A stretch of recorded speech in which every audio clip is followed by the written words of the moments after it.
Hi everyone, Stacy Burke here, and I'm filming this on a Thursday, February 18th. I'm wearing a Woolly Bandits t-shirt.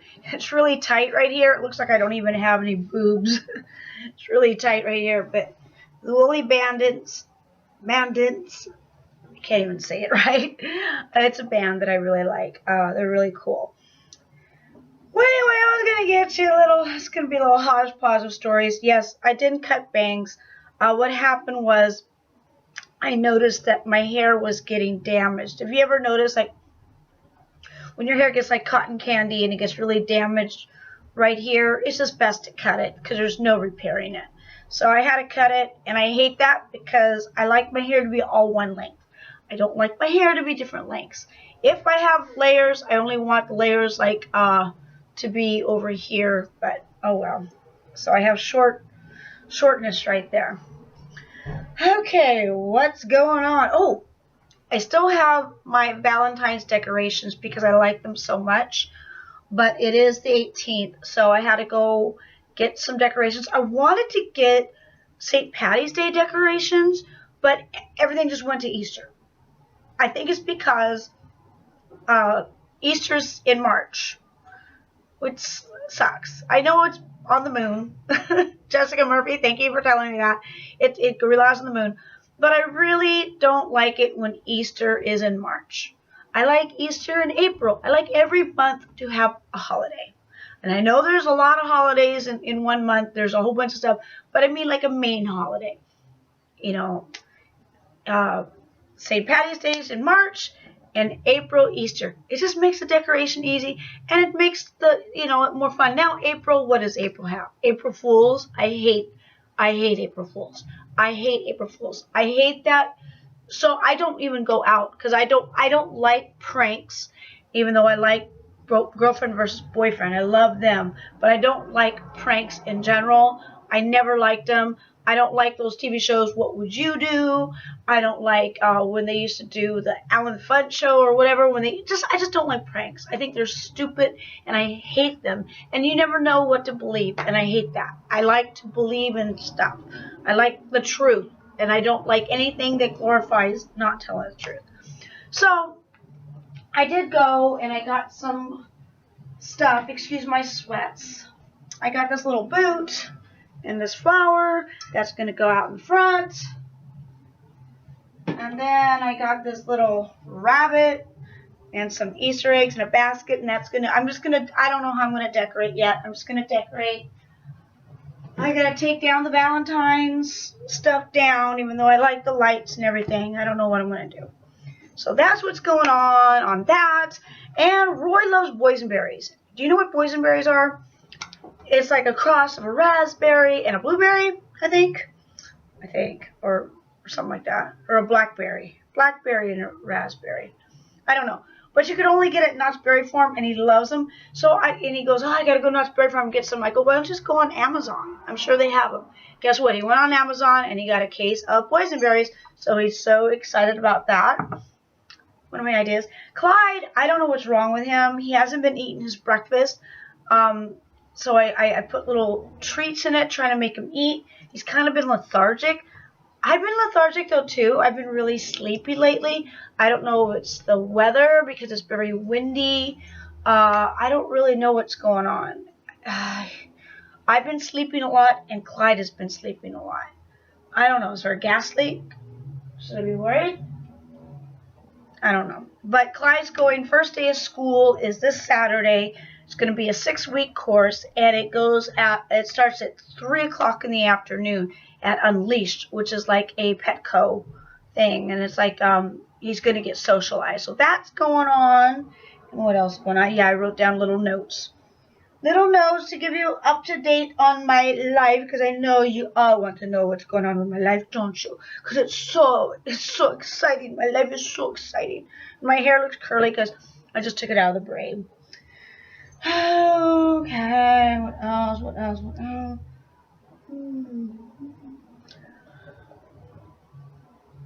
Okay, I'm also really sad because Big Ange died last night. So I'm really sad. I really liked her. And I know everyone's like, oh, why are you all depressed over celebrity and stuff? But, there's certain people that you just kind of really dig. I mean, of course, David Bowie was like my all-time favorite. Like, David Bowie really got to me. And Big Ange was like, because she was like, I didn't even know she was sick until like a month ago. And then now she's dead. It's like she had brain cancer and lung cancer. And I just think that's just so sad. So my condolences to the family and friends, and I think we're blessed that we got to know her on the TV. At least we're blessed that I got to know who she was, because I think she was a great person. She seemed like a wonderful person, and I'm going to really miss her, and I will always love her. So I just got to do a shout out on that. And also in the news, I'm seeing like, a lot of police people are getting in trouble. And I'm not talking about the beating, the beatings, although that's a different subject. I'm talking about this. There's a couple cops that got in trouble for basically sexually assaulting women and making, giving them drugs and raping them and stuff. And kind of hits home with me. Like, I was never raped or anything like that, but I do have some stories of some bad cops. I do. And I'm not want to bash cops, because my grandfather was a reserve, and I love cops because it's like their duty that they do we need it, and it takes, oh my God, they put their lives on the line for like little pay. But like in everything, there's going to be good and bad in everything. Even there's some crooks that are probably nice crooks, are probably just stealing because they're hungry or their family. See, there's good and bad, I think, in everything. In everything, there's good and bad.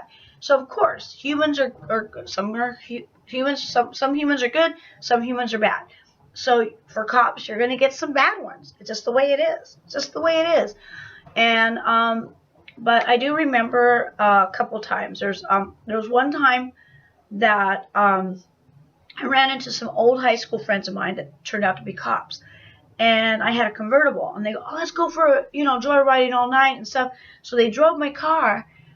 But they had, they let us sit on the back of the convertible. Like, if you know how you're waving at the parade on the back seat. We were, I don't know if I was sitting there. I don't remember. It was such a long time ago. I don't think I was, because it would probably scare me. But they were all sitting in the back, and we were riding around in my convertible, and I thought that was weird. And I go, well, you shouldn't be riding in the back. And they go, we're cops. We're not going to get busted. It's okay. And I'm like, okay, And I was young. I was like barely out of high school. And then they go, stop right here, stop right here. And there was a gas station. And there was like I guess a homeless guy, or he was like, I don't know if he was homeless or not, but they go, stop, we know him. And I go, okay. So I stopped, and they basically like kind of roughed him up. They didn't beat him up, but they basically like, hey, what are you doing here? You got some money? They're basically harassing him. And I thought, well, why are you doing that? And they go, oh, we know him. He's, he's in the, I just believed everything, because I was just kind of in shock, like, what's going on? And they would always have an answer for something, so I was kind of like letting it go, like, okay, but I don't feel right about it. And still to this day, I think about that, and I'm like, I probably should have really stood up, because but then you don't know, like, because these are like people I went to school with, so I kind of gave them the benefit of the doubt. Okay, another story was when I was a few years later, I was in this relationship, and it wasn't abusive or anything, but there was a time when I was in the relationship, and the yelling got a little loud, and the cops came. And I guess my boyfriend at the time had a warrant. I didn't know I don't know, he never showed up for court. Something stupid. It wasn't like he did anything wrong. Well, he probably did do something wrong, but it wasn't like bad. I think he just never showed up to court or something. And so he had to go to jail because he didn't go to court. And so the cop that was following a report was like, oh, what do you do for a living? And I go, well, I model and stuff like that. I didn't want to get into the fetish modeling. I just said model. And he goes, oh, I could tell. And so it got a little uneasy. Like I felt like he was kind of flirting. So I kind of was chalking it up to be just, okay, just be flattered. It's just not a big deal. File the report, you know. And he left. But then he started coming back. Like, he would come to my house because he knew my boyfriend was in jail. And he would be all, can I say something in your portfolio? Oh, I was getting out of the car. I was getting stuff out of the trunk. And I had my portfolios in the trunk. And he goes, oh, what's that? Because he just kind of just showed up. And I'm getting stuff out of the car. I'm like, what are you doing? He goes, oh, I'm just checking on things, checking on you. I was worried about you. And, you know, you'd be alone and stuff. And I'm like, okay. And he goes, what's that? I go, it's my portfolio. Oh, can I see it? And I didn't want to show him. I'm like, well, it's nothing really. And he goes, I want to see it. So I started looking through it. And I just felt really uncomfortable. Like, he was just looking through my photos and stuff. And I just felt really, really, really uncomfortable. And then he would show up just randomly sometimes. And one time he came in the house because he goes, he was talking about, like, he just asked me some questions. And he wasn't just a cop. Like, he was a detective. Like, he was a detective. Like, he wasn't dressed in a cop uniform. He was dressed in normal clothes, you know, like a tie and a you know, not a suit, but a shirt, a tie, and black pants. And then he'd have his little badge on his belt. So, of course, I let him in because it's like, you know, I'm scared. Like, he's a detective and my word against his. So I let him in, and it just got to the point where I just got really uncomfortable. And I told him, you know, like, yeah, I don't know. I think maybe you should go. And he gave me his card with his number on it. And he goes, I want to take you out. And I go, I don't know. And he goes, well, before I leave, can I give you a hug? And I go, okay. So I gave him a hug. And as he hugged me, he reached up and grabbed my boobs. And I went, okay, I think you need to go. And he goes, okay, I'm sorry. I'm sorry. You know, I didn't mean to upset you. I'll go. And he left. And I was stewing. I was like, what do I do? He knows I'm alone. You know, my boyfriend's locked up. I'm like a cliche, you know, like a model living. I had a mobile home at the time. This was a mobile home. You know what I mean? It was this cliche. My boyfriend's in jail. I was bleached blonde, you know, dressed really sexy all the time because that was just how I did. And I just felt like, oh God, if he comes over, my word versus his, if I say no to his advances, what if I don't know, he could say anything. So I didn't know what to do, but I saw he left his card. So I'm like, I know he just left. So if I call him at work, he won't answer. Because this is before cell phones were really that popular. Cell phones existed, but they weren't like how they are now. So I thought, I'm going to leave a message on his voicemail. You know, because I figured any kind of evidence, anything, just anything. So I called, and it was his voicemail, and I basically said, look, you know, you just left my house, and I started thinking about it, and no, I don't want to go out with you. I don't want to see you ever again. Please leave me alone. I don't think it's wise. I don't think it's right. I have a boyfriend. I'm not interested. Sorry. You know, you seem like a good-looking guy. Everything's great, but I'm just not interested. So please do not come over unannounced again. Do not call me again. Please do not. And I basically left a voice message because I figured it's some kind of evidence. It's some kind of solidified, you know, thing. Like maybe someone else heard it, or maybe he's worried that I might tell someone because I actually made a point to leave a voice message. So after that, he did not contact me again. I never seen him again ever. But I still think about that moment, like about that time, and I'm thinking I probably should have said something, because if he would have done that to me, what if he does it to other people? You know what I mean? Like, or maybe he does worse. Like, I don't know. But then again, I didn't really have a case because he really didn't do anything. He supposedly would just come over to ask me questions. You know, the only thing I got him on was when he hugged me, he grabbed my boobs. But we were alone in my house, doors closed, no one saw. So it's my word against his. My word, which is a fetish model that looks like a bimbo that lives in a mobile home with her boyfriend in jail.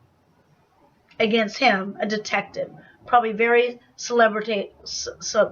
I can't pronounce it, but a very celebrated detective. Probably, 20 years in the biz, right? So thank God he never contacted me again.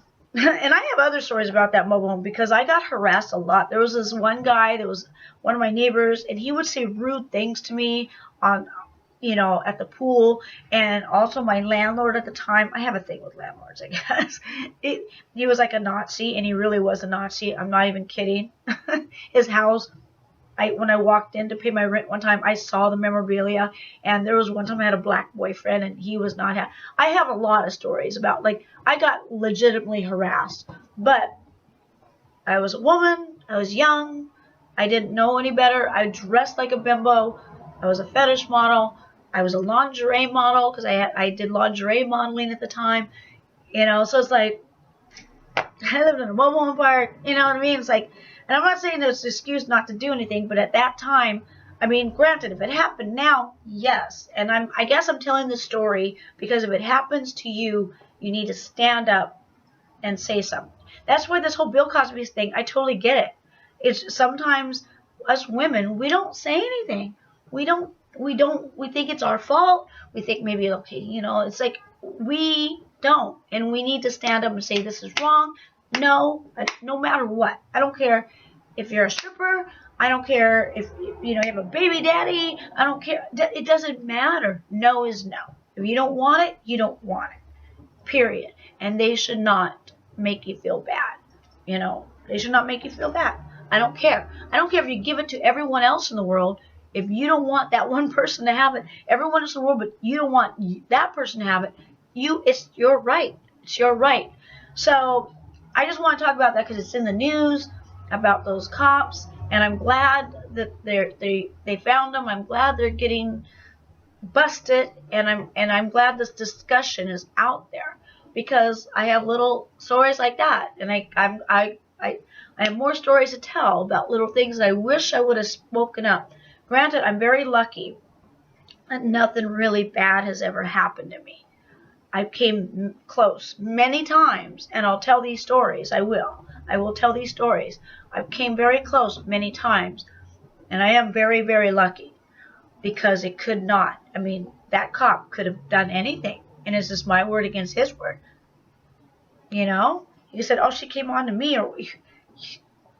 I was very lucky he never contacted me again, and I was very lucky that the neighbor never really followed through on his stuff. I'm very lucky on so many things. There's a lot of stories now that's going through my head, but I see the time ticking, and I don't want to make the vlog too long. I try to make them at least, no more than 20 minutes. So, if anything you get from this, speak up. Now, granted, at the time, you might not speak up because you're still processing it. Like with the cops in my car, and they were making me drive all over the place and harassing that homeless man and saying, oh, it's okay, we're cops, we get away with it, and they were my high school friends, so I had this loyalty as their friends, and I'm processing it because, you don't want to overreact because what if you're totally wrong? You're processing it, and sometimes it takes a while to process it, so that I understand. But usually if it feels wrong, it probably is. And if you don't feel like you should say anything, at least get yourself out of that situation. At least exit the situation. And then maybe you could process it later. And then if you need to speak up and tell someone, then do it. But definitely if it feels wrong, remove yourself from the situation. Find a way to just exit. Abort mission. So I just want to give you that. So that's basically my story. So I hope all my Stace-Cadets and all my Burkettes are having a groovy day. Until next time, peace.